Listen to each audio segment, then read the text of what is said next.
a Federação Nacional estará colocando no ar, pelo site da Federação, o programa FENATRACOP em Ação. Então, se você quer saber a ação do Maurício Viana Pereira em todo o Brasil, você pode acessar www.fenatracop.com.br.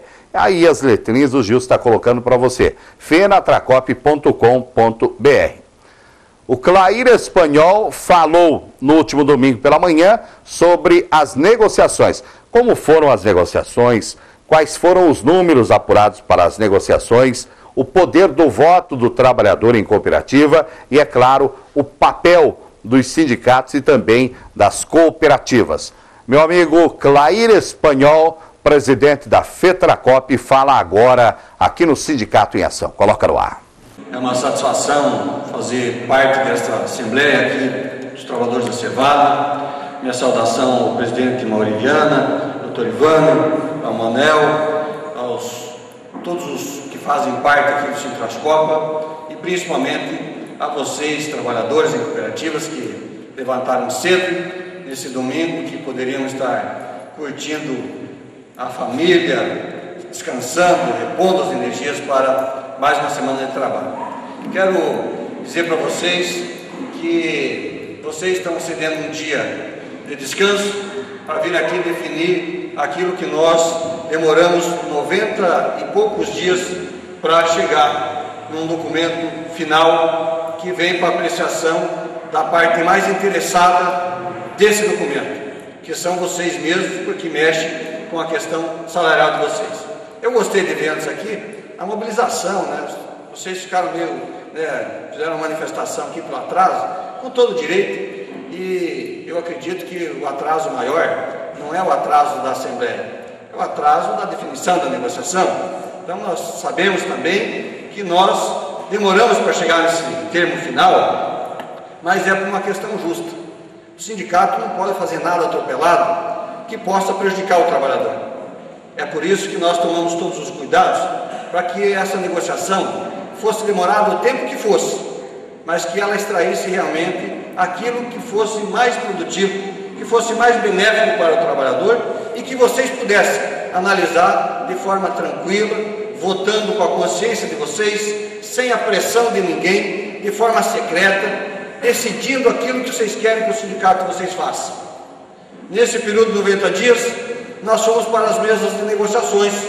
Negociamos aqui em Cascavel, negociamos lá em Curitiba, fizemos um trajeto incessante, uma discussão incessante com as cooperativas para tentar buscar aquilo que de melhor pudéssemos fazer através do diálogo, através do convencimento da negociação, e por isso que nós elencamos a dificuldade do trabalhador, da locomoção, de vir até as unidades fazer o seu trabalho, prestar o seu serviço aos cooperados. Elevamos também a discussão da inflação, levamos a discussão de que tudo tem aumentado de forma irracional até pelo mercado, e isso vem comprometendo o poder de compra do trabalhador. Levamos o índice de inflação 4,86%, nós queríamos mais, como toda a entidade sindical quer. Sempre nós temos que ter esse gosto de que a negociação não foi tão boa quanto nós queríamos, porque nós queríamos sempre mais. Nós sempre vamos querer mais para o nosso representado, que são vocês que pagam o sindicato, que fazem com que a entidade permaneça de porta aberta e que faça esse trabalho de negociação. Acredito que chegamos a fazer todas as nossas argumentações para que o índice fosse maior. Escutamos das cooperativas que estamos vivendo um momento de dificuldade na avicultura. Quem trabalha na área sabe mais do que eu, mas nós estamos acompanhando esse mercado internamente, estamos discutindo isso com os companheiros que trabalham na área comercial, e a gente realmente percebe que nós temos problemas aí com mercados, principalmente os japoneses. Nós estamos tendo dificuldade de colocação do produto, porque esse povo, eles estão aqui e estão vendo a nossa realidade, estão vendo quanto que se produz, qual que é o custo de produção, qual que é o nosso estoque. E nós tivemos até cooperativas aí que teve que parar um dia de trabalho porque não tinha lugar onde mais colocar frango, porque o mercado não estava aceitando, e colocar o frango para queimar o preço, você acaba depois tendo dificuldade para restabelecer o preço do mercado, Então, essas foram as argumentações das cooperativas, além da questão da agricultura, que é o carro-chefe aqui das grandes cooperativas do Oeste. Também nós ouvimos das cooperativas essa questão da quebra na produção de verão, de soja em especial, e vocês devem estar acompanhando na lousa das cooperativas que o soja vem batendo preços históricos. De um lado isso é bom, porque acaba fortalecendo aquele que tem soja. O grande mal é que pouca gente tem soja, então significa que o preço está bom porque não tem produto no mercado. É a grande máxima do comércio, que é oferta e demanda, né? A procura pelo produto e a oferta que tem no mercado. Então isso faz com que realmente essa commodity acaba tendo uma valorização desproporcional, nunca vista antes, e que é um insumo para a produção do frango. Então isso tudo a gente ouviu na mesa de negociação e se extraiu dessa negociação um reajuste para os pisos salariais de 10%, garantindo aos trabalhadores, principalmente da indústria, um mínimo nominal de R$800. Então, o trabalhador pode fazer a seguinte conta: não, mas com 10% o meu salário não vai chegar a R$800. Mas ele vai chegar porque nós estabelecemos que nessa negociação se irá subtrair de um prêmio a diferença que se tem. Então, o reajuste no salário pode chegar de 10, 12, 13, 14%, até chegar no mínimo de R$800 o salário nominal. Então, por exemplo, se tem um prêmio assiduidade, se tem um prêmio na empresa de produção, ele vai ser reduzido para fazer o complemento dos 10% para chegar nos R$800. Eu sei que é uma forma um pouco difícil de passar para vocês aqui, mas é que o trabalhador vai estar ganhando 10% de reajuste salarial e vai estar sendo reduzido no prêmio de produção, o prêmio assiduidade, a diferença que chega a R$800 nominais, mais os outros adicionais, mais o vale alimentação, que vai ter um mínimo de piso salarial de R$1.017,50. Essa é a negociação para os pisos salariais. Na questão do trabalhador que ganha num período intermediário, porque nós negociamos 10% nos pisos e 6% para os demais salários, os salários maiores das cooperativas. Então, muitas vezes o trabalhador nos pergunta: por que essa diferenciação? Por que o trabalhador do piso ganha 10 e o cara que ganha mais ganha menos? Por causa que quando nós aprovamos a nossa pauta, nós aprovamos dois itens distintos. Um era piso salarial e outro era reajuste salarial. No piso salarial, nós encontramos um terreno mais fértil para conseguir buscar um reajuste melhor. Quando chegou no reajuste salarial, nós tivemos dificuldade para subir esse percentual.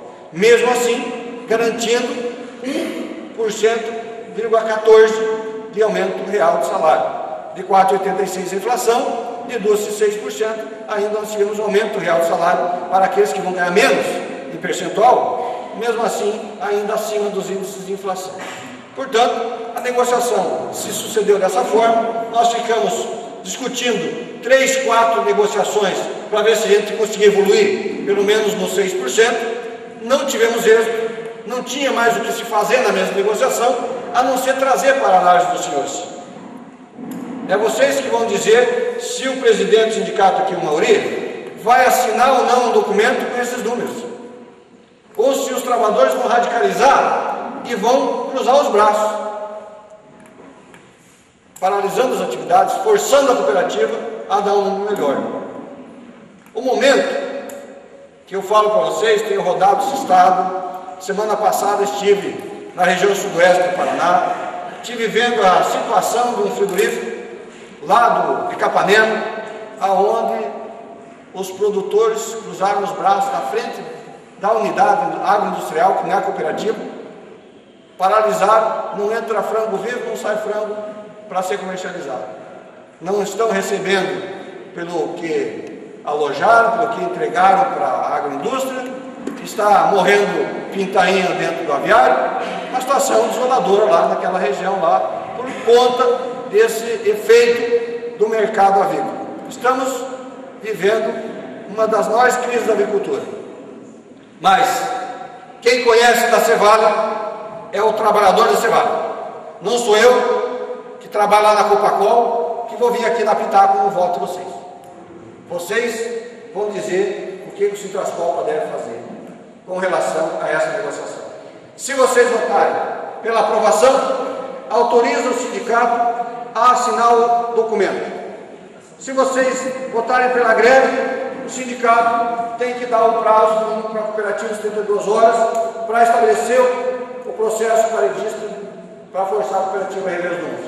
Se vocês votarem pelo dissídio, eu acho que é um instrumento de extinção. Daqui o doutor Ivano, que me sucedeu aqui, eu acho que nós temos uma busca lá na nossa Assembleia, lá em Cafrã, que representava os trabalhadores, e que não tem nenhum dissídio sendo analisado pelo Tribunal Regional do Trabalho aqui da 9ª região, desse ano. Então, significa que é um instrumento em extinção.